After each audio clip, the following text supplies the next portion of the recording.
Hey guys, it is Jason from Small Nation, and I am so excited because today I'm here with Dr. Kerry Makin-Byrd, and she is a psychologist, author, and expert in human behavior and communication, and was introduced to me to one of my closest friends, Leslie Hanshu, suitor that I know is very passionate about small businesses and branding, and has helped both of us be able to kind of articulate our brands and our messages. But right now, why I was so excited to connect with you, Dr. Kerry, is that many of the people that I work with are small business owners, and they're entrepreneurs. They're people that usually through crisis, they have to lead.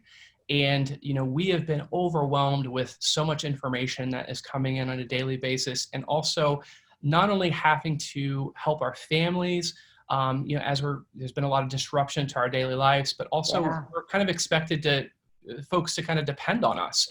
And I wanted to reach out to you because I know that right now more than ever, we need some tools and how to, kind of survive and cope. And maybe can you tell us a little bit about your work and what you do, and maybe kind of lead into how you are adjusting in your own daily life and business? Yeah. So I'm a psychologist and an executive coach. I specialize in working with leaders, entrepreneurs, small business owners, serial entrepreneurs, a lot of innovators who are really on the ground building something from scratch. And I was raised by a mom who was very pregnant and said, you know what, I'm going to start. I was 3 years old. She was 9 months pregnant and said, I'm going to start a business in small town Pennsylvania. And she saw all these artists that were making amazing pottery, stained glass jewelry, cards, candles, soaps. But they were artists, they weren't salespeople. And she said, I can figure out how to bring these American handmade, beautiful things to people who want to buy them.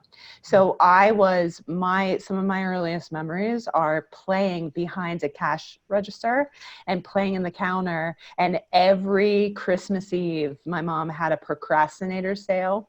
And every year I would see these same faces and they would say, oh my gosh, look at these girls. How big are they?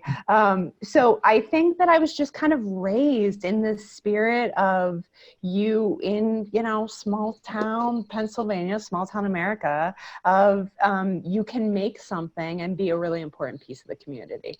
So it's so interesting. I don't think I had so explicitly made that link between why I love what I do today and my roots until literally you just asked me the question. But so I love working with business people and leaders. I have a lot of experience doing it. And it has been so I'm currently based in Denver, and my private practice is in an office that is really it is a refurbished plane ejector seat factory. Wow. And I know, That's it's cool. so fun. And I can't tell you the number of times I've been walking to, grab lunch in the middle of my day. And I run into an older gentleman who just kind of stops me and says, can I show you where I used to work on the line? And I'm like, please show me. So it's super cool to be in this, refurbished company, Stanley Marketplace, for anyone who's heard of it. And one of the really touching pieces about that is I get to be a part of, we call it the Stanley family. It is a whole group of small business owners. It's all the number of businesses that are, mom and pop shops. I know them, I know their spouses, I know their kids. There is this kind of, they recognize my daughter running down the hall and screaming about, is there like one more muffin left for the coffee? So it has been, in terms of my personal experience of this, it has been really interesting and touching to watch the way I, as a small business owner, have really had to innovate quickly around how do I serve the people I care so much about in this wildly different time within And I'm also part of this business family where you're seeing so many different businesses do this, right? How does a gift shop do this in COVID-19? How does a restaurant? So that has been, I think I am sure we will get to a lot more kind of tips and suggestions about concretely how do you show up for this time. But just giving a little background, that's kind of where I'm swimming right now. Yeah, it makes complete sense. And, I also share, I grew up in family business. My mom owned a Hallmark store growing up in a bookshop. So Oh, I remember, just like you, and I think that's why I do the work that I do today, is that, how important those business owners, feed and support and heal the entire ecosystem of a totally. community. And right now, I think the people that are hurting the most are those people, because they're used to solving problems. And some of the problems that we have right now are completely uncharted territory and things that are out of our control. Waking up, you've a lot of folks have that to-do list, or they have that charge and that drive because their business is their identity. Now that Mm-hmm. that's been put on pause, or in some cases, some business owners are facing closure altogether. Do you have any advice, right now with so much that's changing, just to power through to keep that mental health on a daily basis? Yeah, absolutely. Very concretely, my daily prescription for everyone, myself included, is make sure you're getting outside every single day. Mm. Make sure that there is very good data that seeing plants. My sister continues to live in Ohio, and Mm. she has been sending me pictures of all the flowers that are blooming, and Yes. it's Yes. We need beautiful. that. That's Right? right. Yeah. Yeah, it's kind of like nature is saying to us, like, all right, don't worry, this is going to change. Get outside every single day. Make sure that you're doing some level of physical activity every day. And that can be, I know for parents who are right now also have their children at home, sprint next to your kid who's biking or on a scooter. We've been doing a lot of push-up challenges at our house, for anyone who has like a 7-minute workout. I mean, thank goodness for jumping jacks, sit-ups, push-ups. Mhm. So outside, physical activity, give yourself a media diet. I think it is very useful Okay. to have exposure to news that is relevant to what you can control. Yes. And we are flooded with more information than we are able to process. And it actually shuts us down from Mm. being able to show up and be effective. So media diet, this sounds so simplistic, but drink a lot of water, drink Mm. more water than you think you need. It's I, so, yes, I'm like, no. it's That's literally so, those basics. So I'm taking notes, like literally as you are. I'm like that. yes, We're doing that, doing that. I probably check, need the right? more of the physical activity side of things, and I think that's what's really hard right now, is that our traditional systems of having that accountability partner at the gym, or like, Yes. knowing that we have that physical place where we can go do that. It's resetting all these new systems. Oh, absolutely. Yeah. And I think you hit on a really important point, which I think is this is a new normal. And I think the faster, and, business owners are exceptional at this because they do this all Yeah. the time, right? I Right. mean, Mike Tyson always says, everybody has a plan until you're punched in the face, right? Yes. That's like, this is the mantra of this time. We are getting punched in the face. The old plan is out the window. Yep. The new plan sometimes is, all right, how do I show up for this moment and control the one thing that I can control? And that I think is very clarifying you're right. We don't know what 1 month is going to look like, 2 months. We have a sense of what the next 5 minutes will look like. So what can we be doing in those 5 minutes? And that can be very useful for keeping your eye on, your North Star. So speaking of that North Star, I like to think that I am very flexible, but people in my life tell me that sometimes when it comes to my planning and my goals, I can be a little rigid. Yeah, So yeah, yeah. like, They're can you probably speak? wrong. Yeah, That exactly, right? must be it, It right? has to be it. Yeah, exactly. I mean, Exactly. you just verified that, so thank you. See Exactly. it, a professional has verified that. But no, like the concept of having a psychic picture. So this is where I'm struggling. Is 4 weeks ago, I had plans, I had goals. Yes. Those were all kind of aligned with my team and my company, and then it's that process of grief where like I've been through the trauma. I've grieved about like what's going on, and then I'm angry. Like I want something or someone to blame. But like how do you help folks kind of work through that? Because that's where I am at. Like where we're Yeah. looking is we're going to slowly start to reopen things, and I need my business owners to have that fuel tank as strong that I can, because literally we're going to be running towns full of startups. If you didn't think Oh, that your it's a business was a beautiful startup, way to put you're it. going to be a startup. So, can you Absolutely. share any tools of how we work through that process to get the fuel tank fueled up again? Okay. You have hit so many of the important pieces right in the beginning. It is absolutely a grief process. We, we can talk about it as Mike Tyson's punched in the face. But as a psychologist would say, this is a global trauma. This is an overwhelming event that has risk of death. Like that is the definition of trauma. So we are all experiencing this, and the grief process. I will say to you guys, one of my favorite grief books, the title is I'm Grieving as Fast as I Can, which I think beautifully captures that you can't, and this is going to be annoying. You all are not going to want to hear this. There is no rushing this process. We don't get to like, okay, great. What can I do? Kerry, give me the Yeah. exercise to do anger for 5 minutes because I really need to get to acceptance, right? Yeah, that's what I was asking you. Totally, exactly. Give me the magic words. Yeah. It is, but here's actually what it is.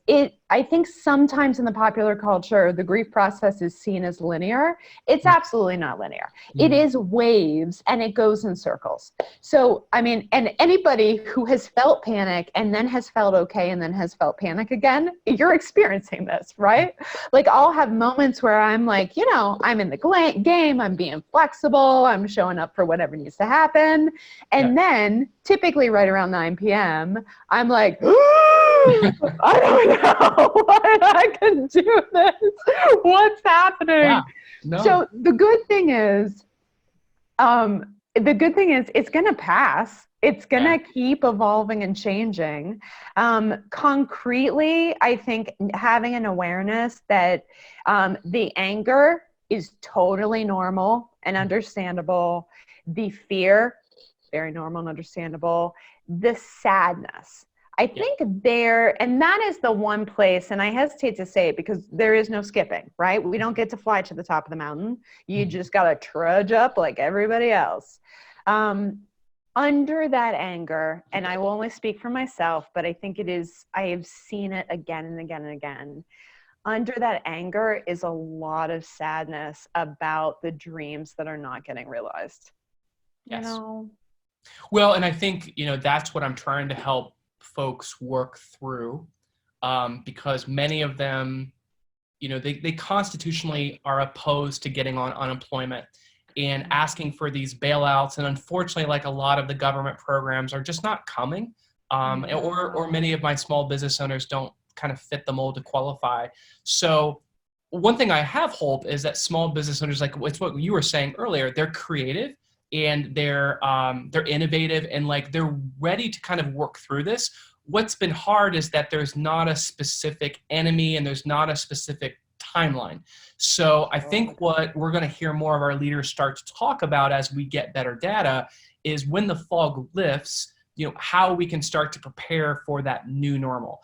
And so, creating that new psychic picture, because I know I'm a hard worker, I know I'm creative, I know that, I can create value for the world, but maybe what I was doing pre-COVID is not, it's not going to be the same for any of us. So how do we start getting in that healthy place that we can dream again?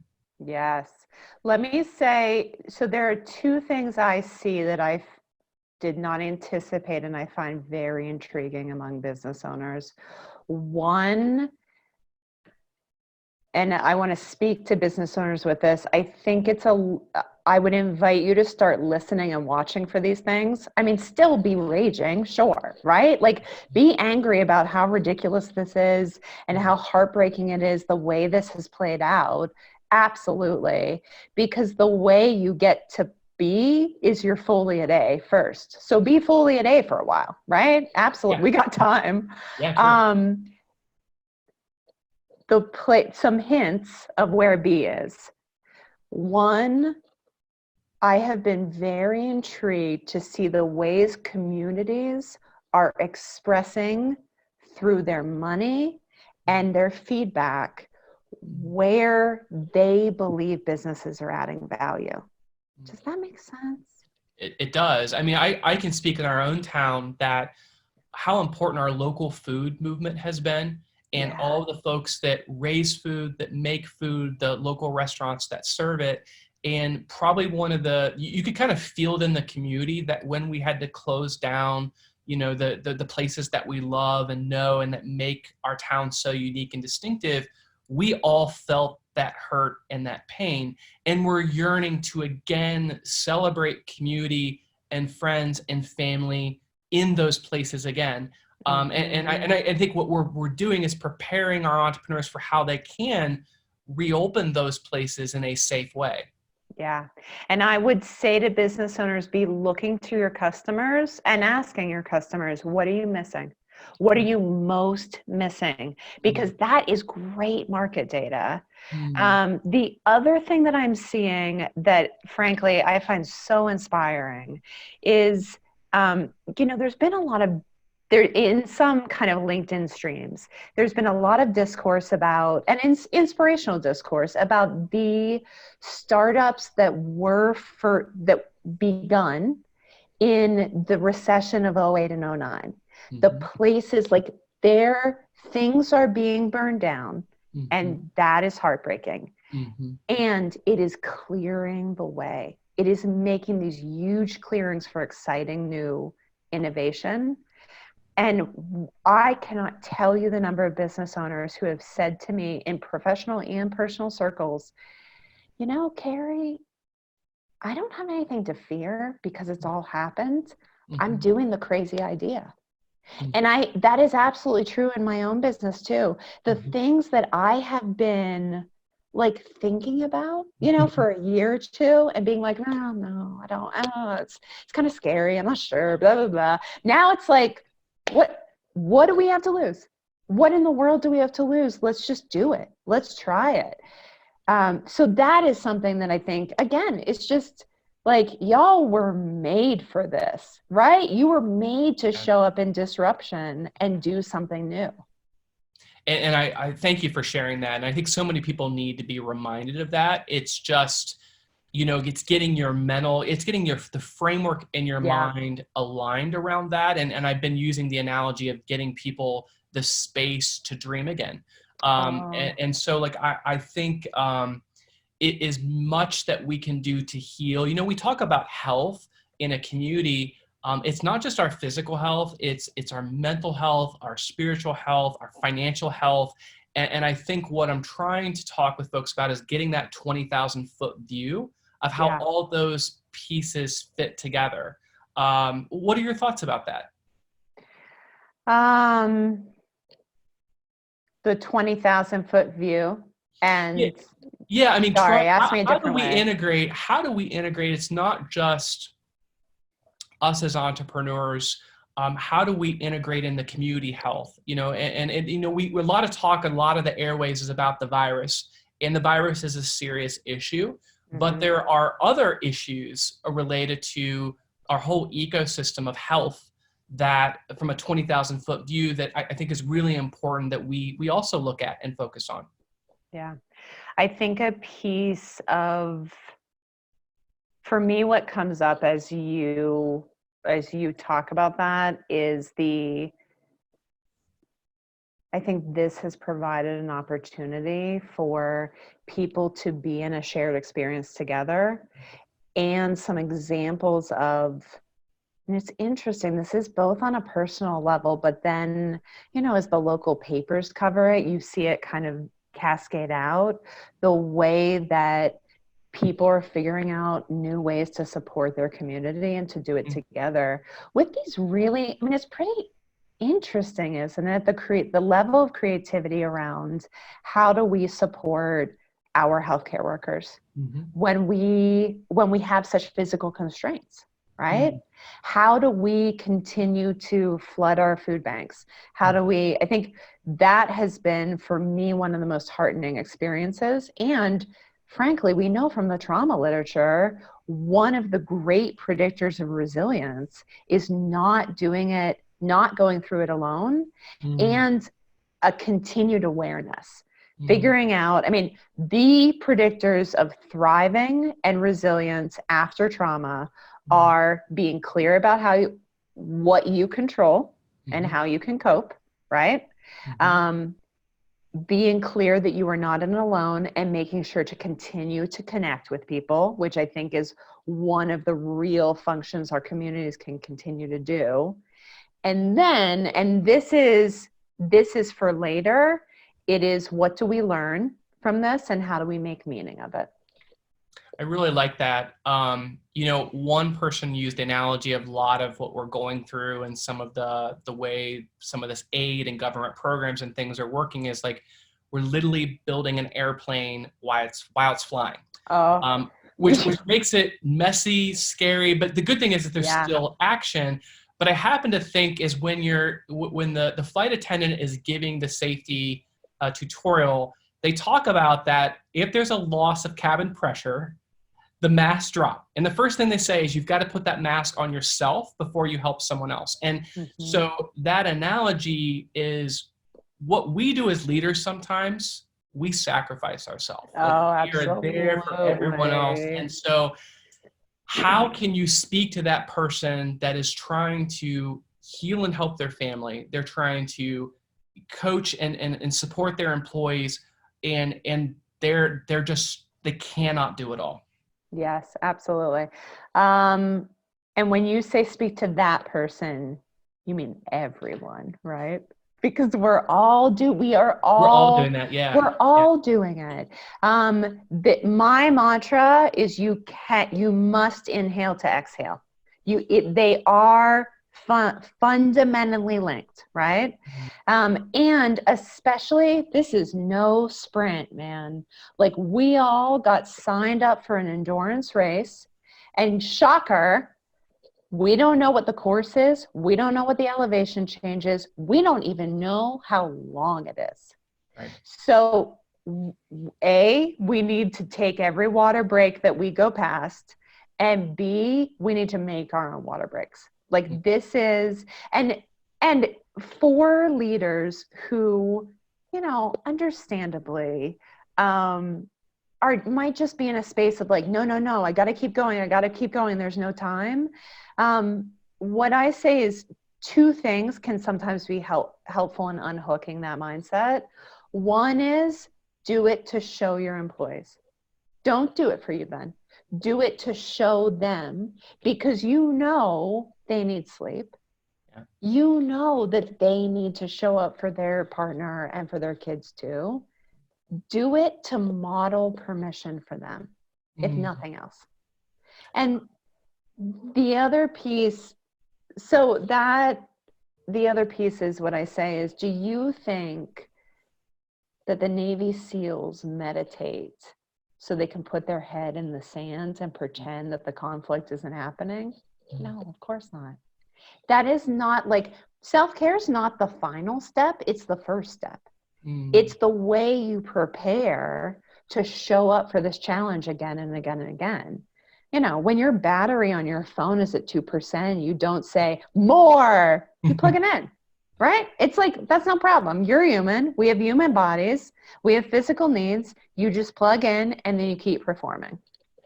Great advice. Does that feel like it answers your question? Yeah, I think it's an excellent answer. And you mentioned there's certain books and resources that are really helpful right now. One thing that, as some of my team members are working from home, this has been a great time for learning.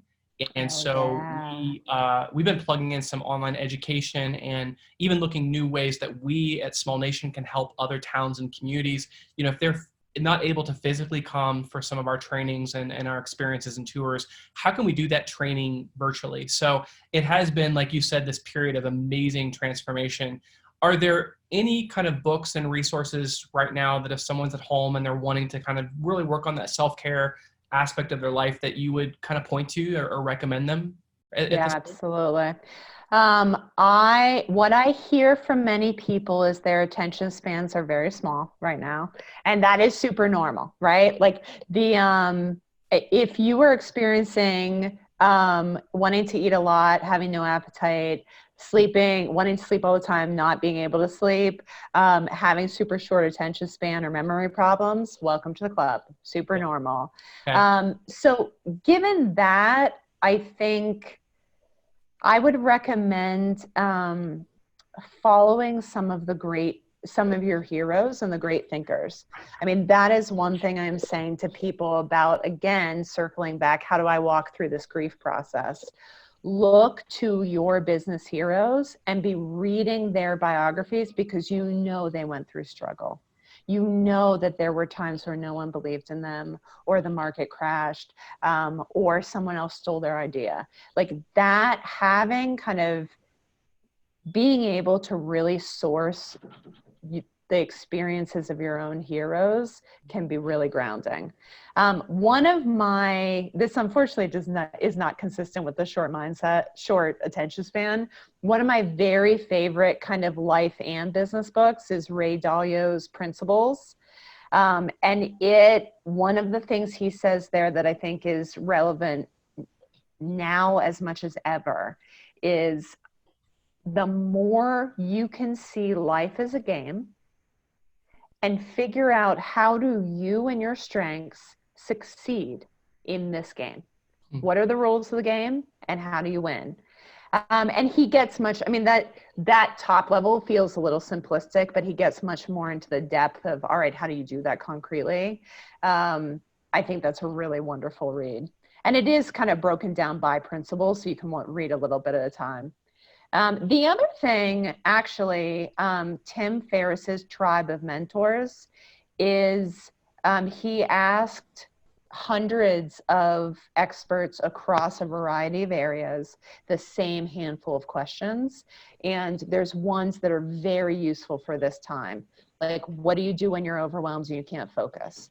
What is the one place you failed and overcame failure? Those are also some really nice brief essays that are just really inspiring during this time. Awesome. Thank you. Those Yeah. resources are great. And I just want to again acknowledge that right now more than ever, people like you just providing people with tools and also sharing from experience. And I think I like what you're mentioning about the realizing we're in this together, because I think sometimes being a small business owner or being a leader, my mentor shared this with me, and I felt this way in a lot of situations. It's a very lonely world. There are things that you Yes. have to like do and process that most people won't understand. And so we are in this together and we will get through it. And I think thinking through, it's like what you were saying of that, having that compassion and that courage of, you know, thinking through the amazing breakthroughs that we're going to have coming through this, not only on a human level, a business level, a spiritual level. We're going to set a new standard. And I guess maybe kind of end our time today with, if you think about what you're most excited about the next few months, what is that to you? What are you really looking forward to the next few months? So many things. I am really looking forward to launching a piece of my business that I had been scared to do for 3 years. And yeah, full stop. I am really excited to sit outside with friends Yeah. and eat a huge pizza. Like a huge pizza and the sun on our face and like dogs running everywhere. Like at some point that's going to come back and it's going to be amazing. So I love that. And I want you to know that you have an open invitation to come and experience Bell Fountain, Ohio, because we Yes, just please. completed this beautiful new event center right in the center of our town called the Syndicate. And it's Oh, going to have outdoor concerts and events and this amazing food. And, why we had to put things on pause for this wonderful addition to our community, when we can all celebrate and enjoy that time again, we would love to have you as a guest in our town to celebrate. let's do it. This sounds Okay. amazing. I I love love it. that. I love that. Well, it has been such a pleasure today, Dr. Kerry Makin-Byrd. And then if people want to find out or get more information about you and your resources, what's the best way for them to do that? Yeah. They can follow me on Instagram or Facebook with the tag Dr. Kerry MB, DrKerrymb. Jason, I just remembered that I have one more Ohio link. Do you mind if I Oh, share please. it quickly? Yeah, please do. Yeah. So when I was about to give birth, I said to my husband, the last thing I want before this baby comes is please make me a double recipe of Buckeyes. And Yes. he did. And I think I ate 38 of them. I think he got 2 and they were amazing. So that's one of my frequent birthday presents to myself every year. A nice big recipe of Buckeyes. We do not discriminate with chocolate or peanut butter in our office. And for anyone that's watching that's never experienced a Buckeye, they're pretty awesome, delicious, amazing, Ohio things. So, well, thank you again so much. This has been an awesome interview. It's just great to connect with you. And I seriously, I feel better myself just hearing some of, helping people cope and process, but also we're going to get through the other side of this better, stronger, and with a really awesome outlook to come. So thank you again for the awesome interview today. Thank you, Jason. Yeah.